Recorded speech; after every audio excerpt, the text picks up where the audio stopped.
देखिए, ये तो बहुत बड़ा आज के समय में एक बहुत बड़ा विषय है कि भगवा और संत इसका कोई लेना देना नहीं है मेरे हिसाब से। आज ऐसा हो गया है कि हर कोई जो पैसा बनाना चाहता है वो भगवा ओढ़ लेता है और बड़े बड़े कार्यक्रमों का आयोजन करके उसमें से बहुत पैसा बना रहा है। आप आसाराम बापू को देख लीजिए, हमारे सामने बहुत बड़ा एक उदाहरण है आसाराम बापू का। दूसरा उदाहरण बहुत बड़ा ज्वलंत है हमारे सामने, वो डेरा सच्चा सौदा के वो राम रहीम का। तीसरा उदाहरण है रामदेव बाबा का। रामदेव बाबा ये कहते रह गया है कि योग करो योग करो योग करो। ये सब जो भौतिक जो ये है उसमें कुछ नहीं रखा है, योग करो हमको योग में लगा दिया और खुद बिजनेस में आ गया तो करोड़ों रुपए बना रहा है। तो जिस तरीके से ये एक नैरेटिव बनाया जा रहा है कि भाई भगवा पहन के आप साधु बन गए, तो भगवा पहन के कोई साधु नहीं बनता। ये जितने भी लोग जो दिख रहे हैं आपको साधु के वेश में, ये एक तरीके से योगी नहीं है, ये भोगी है।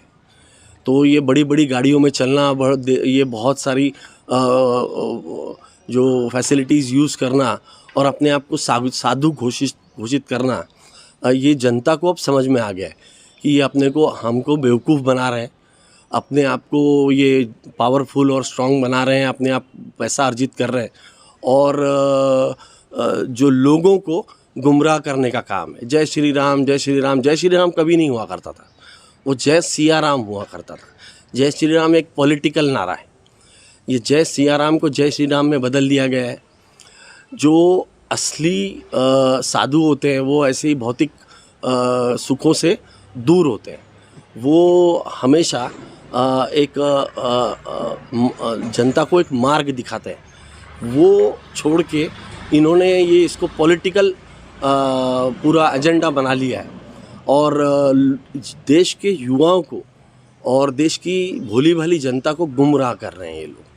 तो समझने की ज़रूरत है इनको। ऐसे युवा है, काफ़ी ऐसे बुजुर्ग भी है हिंदू धर्म के जो कि नरसिम्हानंद जैसे लोगों को सपोर्ट कर रहे हैं। फेसबुक पे, यूट्यूब पे हम देख सकते हैं।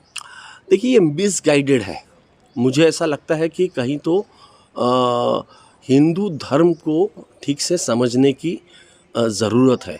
हिंदू धर्म कोई आज का नहीं है, ये कई सदियों से चलते आ रहा है और हिंदू धर्म जो है हमारा, ये बहुत अकोमोडेटिव है। ये ऐसा डिविजिव नहीं है। हमने हर किसी को हमारे अंदर समेटा है। तो ये जिस तरीके की राजनीति कर रहे हैं, ये जिस तरीके का हमें हिंदू धर्म बता रहे हैं, एक्चुअली हिंदू धर्म नहीं है। ये एक समझ लीजिए कि एक आरएसएस की भाषा बोल रहे हैं। ये डिविजिव भाषा बोल रहे हैं, देश को तोड़ने की भाषा बोल रहे हैं। ये जो है ये हिंदू मुस्लिम में भेद कराना चाहते हैं, उनके अंदर झगड़े लगा के देश में दंगे करवाना चाहते हैं। तो आप ये इसका मकसद ये है कि अगर आप ये दो धर्मों को लड़ाएंगे, देखिए आप थोड़ा सा इसकी आप अगर इतिहास देखेंगे अपने देश में जिस तरीके से हो रहा है, ये एक पहले क्रिश्चियंस के विरोध में आए, उसके बाद में मुस्लिम्स के विरोध में आए, दलितों को इन्होंने छोड़ा नहीं और अब देखिए छात्रों को तक छोड़ नहीं रहे। तो छात्र आप जो देख रहे हैं, ये कोई हिंदू नहीं है क्या? दिल्ली में दंगे हुए तो इसमें सिर्फ मुसलमानों को नुकसान हुआ क्या? जहाँ पे भी दंगे होते हैं वहाँ पे गेहूं के साथ में घुन भी पिसता है। तो ये समझ लीजिए कि एक तरीके से ये एक नैरेटिव चला रहे हैं पॉलिटिकल गेन्स के लिए, ये पॉलिटिकल फ़ायदा उठाने के लिए। ध्रुवीकरण अगर करेंगे तो हिंदू को एक बीजेपी को वोट करने के हिसाब से ये सब फैलाया जा रहा है। ये स्पॉन्सर्ड लोग हैं, ये इनका एक एजेंडा है कि देश में ध्रुवीकरण किया जाए ताकि लोग जो है वो लोग एक पर्टिकुलर पार्टी को वोट दे। अब इनका जो हिंदू है वो हिंदू अगर आप देखेंगे तो इसमें ना दलित है, ना पिछड़ा है, ना ओबीसी है, परंतु ये सबको लाके सबको इसमें समेटने की कोशिश करते हैं।